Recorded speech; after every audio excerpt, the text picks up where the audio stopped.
వాదింపులు చేస్తూ ఉండుంటారులేండి. నిజంగా అంత కాన్ఫిడెంట్ గా చెప్పుంటే నిజంగా ఆయనకు వస్తే ఓకే, ఆయనకి డెఫినెట్లీ గెలిపించుకుని వస్తాను అని ఆయన మాట్లాడుతున్నప్పుడు నిజంగా ఆయన కాన్ఫిడెన్స్ లేదు కాబట్టే మేబీ వారి మాటల్లో వారి చేతల్లో ఏంటంటే కొంత ఫ్రస్ట్రేషన్ అయితే కనిపిస్తోందండి. ఏదైనా కన్ఫర్మ్ అయ్యేదాకా కొంత ఇబ్బంది అయితే ఉండొచ్చు. Right right. ఫైనల్ గా సుందరరాం శర్మ గారు, ఈవేళ రఘురామ కృష్ణరాజు ఒకవేళ కనుక ఇప్పుడు అక్కడ ప్రాబ్లం అయితే మన దగ్గర అకామిడేట్ చేస్తారా అన్న? సాయి గారు, మన చౌదరి గారు అన్నట్టు ఆయన తీసుకెళ్లి సాక్షిలో పెట్టుకోవటానికి దానికి చంద్రబాబు గారిని వదలడండి. ఆయన ఈ లోపల వేశారట ఇప్పుడు తాజాగా పిటిషన్ వేశారట, మళ్ళీ హెలికాప్టర్లను విజయవాడ ఒకటి విశాఖలో ఒకటి పెట్టాలి, నోటిఫికేషన్ విడుదల చేయడం మీద అభ్యంతరం వ్యక్తం చేస్తా, 2 హెలికాప్టర్లకి నెలకు 3,82 లక్షల రూపాయలు ఖర్చు అవుతుంది అని చెప్పి వచ్చిందిగా. మీకు చూడలేదా ఒక ముఖ్యమంత్రికి ఎందుకు ఇప్పుడు హెలికాప్టర్లని ఇవన్నీ మామూలే సార్. ఇక్కడ మీకు రోజు అక్కడ కొంత గ్రూప్ ఉంటుంది సరే, దానికోలే సార్. రఘురామ కృష్ణరాజు గారి విషయం నేను ఒకటి చెప్తున్నాను సార్. చంద్రబాబు నాయుడు గారు రఘురామ కృష్ణరాజు గారిని త్యాగం చేసేసాడు, ఆల్రెడీ అయిపోయింది.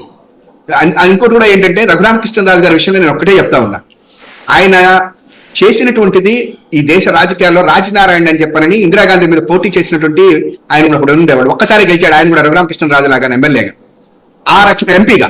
ఆ రకమైనటువంటి మనుషులు రాజకీయాల్లో ఎక్కువసేపు ఉండరు. ముఖ్యంగా చంద్రబాబు నాయుడు గారికి కావాల్సిన అటువంటి వ్యక్తులు నెంబర్ 1. నెంబర్ 2, రఘురామ కృష్ణరాజు గారి విషయంలో ఎట్టి పరిస్థితుల్లోనూ కూడా నరసాపురం సీటు కోసం చంద్రబాబు నాయుడు గారు అంత ప్రయత్నిస్తారని నేను అనుకోను. ఎందుకంటే ముఖ్యంగా ఆయన అక్కడికి వెళ్లాల్సింది బీజేపీ వాళ్ళ దగ్గరికి వెళ్ళి భుజాన్ని వేసుకునే పరిస్థితి చేయడు. ఒక 4 రోజుల తర్వాత మన ఈనాడు ఆంధ్రజ్యోతి పచ్చపత్రికలో వస్తుంది, రఘురామరాజుకి సీట్ ఎందుకు ఇవ్వలేదంటే అనుకుంటా క్యారెక్టర్ అసాసినేషన్ చేసి పారేస్తారు. మనం అందరూ దులుపుకోవడమే. అప్పుడు ఈ పిచ్చి ఆయన దులుపుకుంటాడో లేకపోతే చంద్రబాబు గారి గురించి మాట్లాడతాడో, అప్పుడు కూడా రచ్చబండలును పచ్చ మీడియాలో డిబేట్లలో కూర్చుంటాడు. ఆయన చూసుకోవాలి తప్ప సాక్షి రానివ్వం. నేను మళ్ళీ చెప్తున్నా, ఒకవేళ చౌదరి గారి దగ్గరుండి తీసుకుని వచ్చి నువ్వు లోపలికో తోస్తానంటే కూడా దగ్గర కూడా రానివ్వను అలా చెప్తున్నా. ఇంకొకటి ఛాన్స్ ఇవ్వమన్నాను, మీకు ఇవ్వను నేను. ఎందుకంటే ప్రజలు మీకు ఇవ్వరు, మీకు అయిపోయింది. ఇక ప్రజలు మీకు ఏమి ఇవ్వట్లేదు. చివరిగా ఒకవేళ నిజంగా నరసాపురం సీటు కోసం త్యాగం చేయాల్సి వస్తే మరి విశాఖపట్నం సీట్ అడుగుతారు బీజేపీ వాళ్ళు, అది జీవీఎల్ కోసం అడుగుతారు.